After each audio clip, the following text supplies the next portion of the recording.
Shalom, selamat pagi dan salam sejahtera bagi saudara yang dikasihi Tuhan dimanapun saudara berada.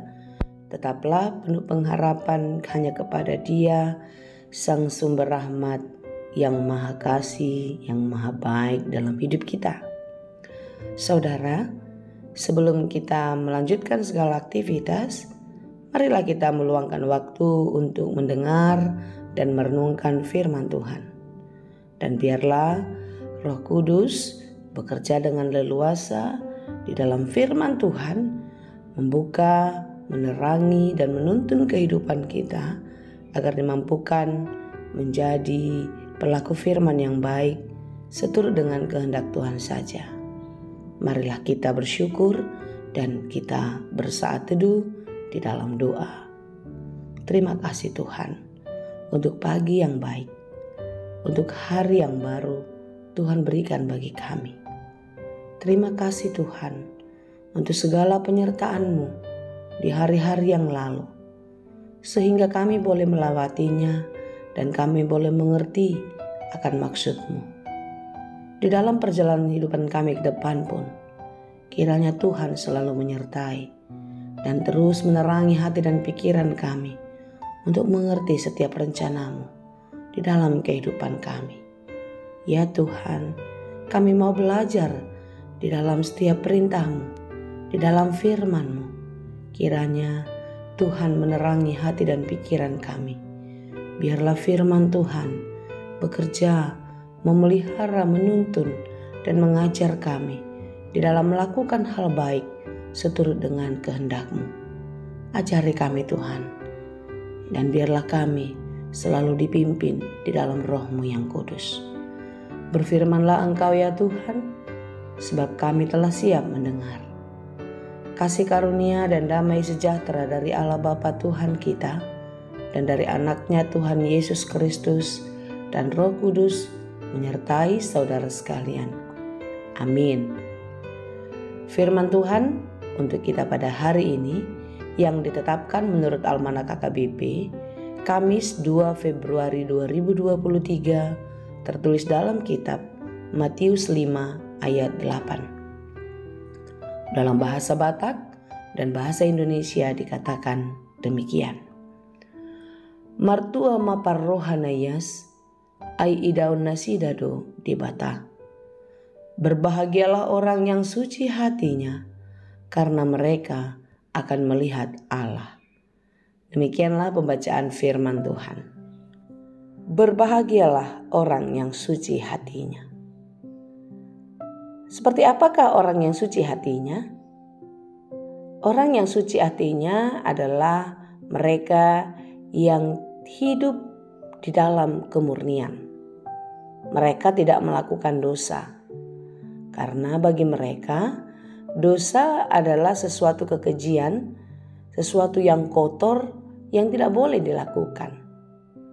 Ya, mereka yang jauh dari dosa dan membiasakan diri di dalam perbuatan-perbuatan yang baik yang didorong oleh hati yang murni.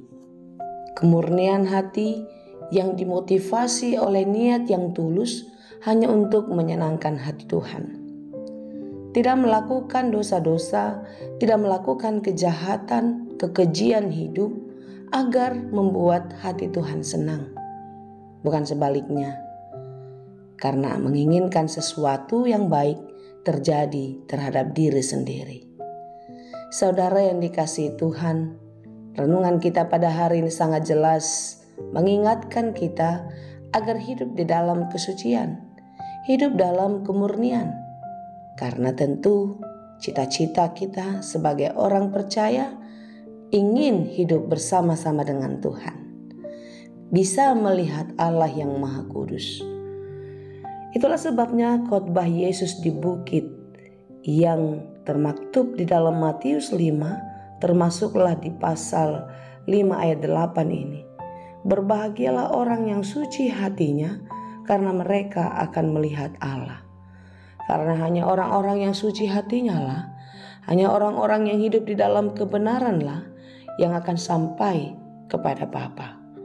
Bukankah itu yang disampaikan oleh Yesus Kristus. Akulah jalan dan kebenaran dan hidup. Tidak ada seorang pun yang datang kepada Bapa kalau tidak melalui aku. Itu kan yang dikatakan Yesus Kristus. Sehingga hanya di dalam Yesuslah kita boleh sampai kepada Bapa. Hanya di dalam Yesuslah kita boleh sampai di dalam kerajaan surga.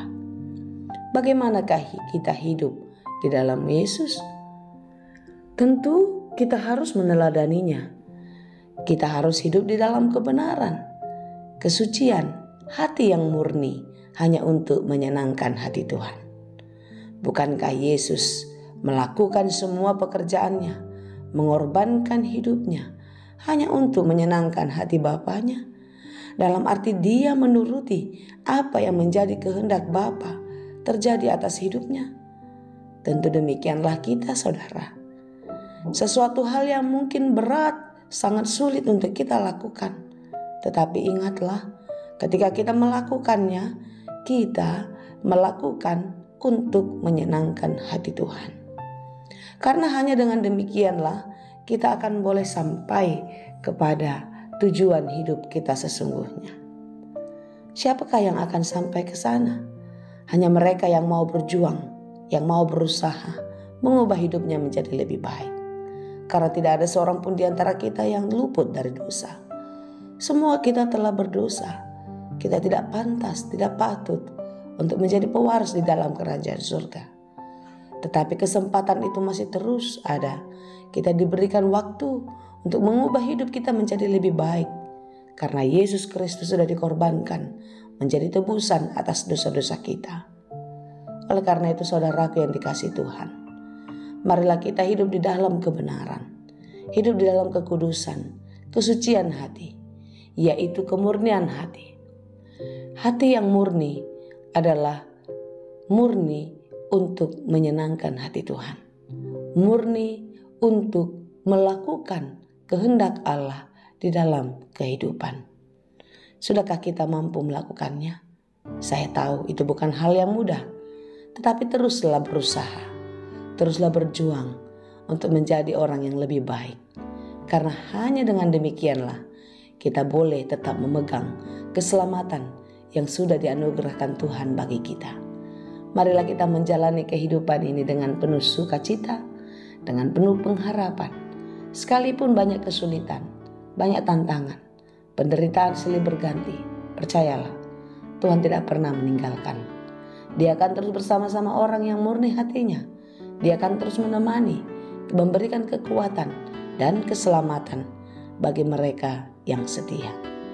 Berbahagialah orang yang suci hatinya, karena mereka akan melihat Allah. Hanya orang yang suci hatinya lah menjadi pewaris di dalam kerajaan surga. Kiranya kita terus dimampukan, terus dikuatkan untuk berpegang kepada kesucian dan kemurnian hati di dalam kehendak Tuhan. Tuhan Yesus memberkati. Amin. Terima kasih Tuhan untuk firman-Mu hari ini. Firman-Mu yang mengingatkan kami agar hidup di dalam kesucian, hidup di dalam kemurnian. Tuhan, sebagai orang yang berdosa kami tahu itu bukanlah hal yang mudah. Begitu banyak tantangan, begitu banyak pergumulan yang mungkin membuat hati kami tidak setia, yang membuat kami lalai melakukan kehendak-Mu. Ampuni kami Tuhan, kasihanilah kami. Kami mau berubah, biarlah Tuhan menolong kami. Kami mau hidup menjadi lebih baik, kiranya Tuhan memampukan kami. Tuhan, menangkanlah kami untuk melewati berbagai-bagai pergumulan. Kuatkanlah kami untuk bertahan, untuk tetap setia di dalam Tuhan. Sekalipun pergumulan ini sangat berat, membuat kami sering tak berdaya. Biarlah tubuh kami lemah, tetapi kami mau tetap kuat di dalam iman, terus berpengharapan kepadamu. Mampukan kami Tuhan, karena Engkaulah kekuatan kami. Berkati kami di dalam setiap pekerjaan kami hari ini. Ajari dan mampukan kami untuk melakukan segala yang baik hanya untuk kemuliaan Tuhan. Dan biarlah setiap pekerjaan kami berhasil dan berbuah dengan baik karena Engkau Allah yang mengasihi kami. Terima kasih Tuhan, kami serahkan hidup kami bersama-sama dengan orang-orang yang kami kasihi, keluarga kami dimanapun berada.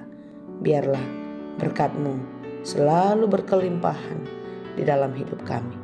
Dalam Yesus kami berdoa. Anugerah Tuhan Yesus Kristus, kasih karunia Allah Bapa, dan persekutuan Roh Kudus, itulah kiranya yang menyertai dan memberkati kamu. Amin.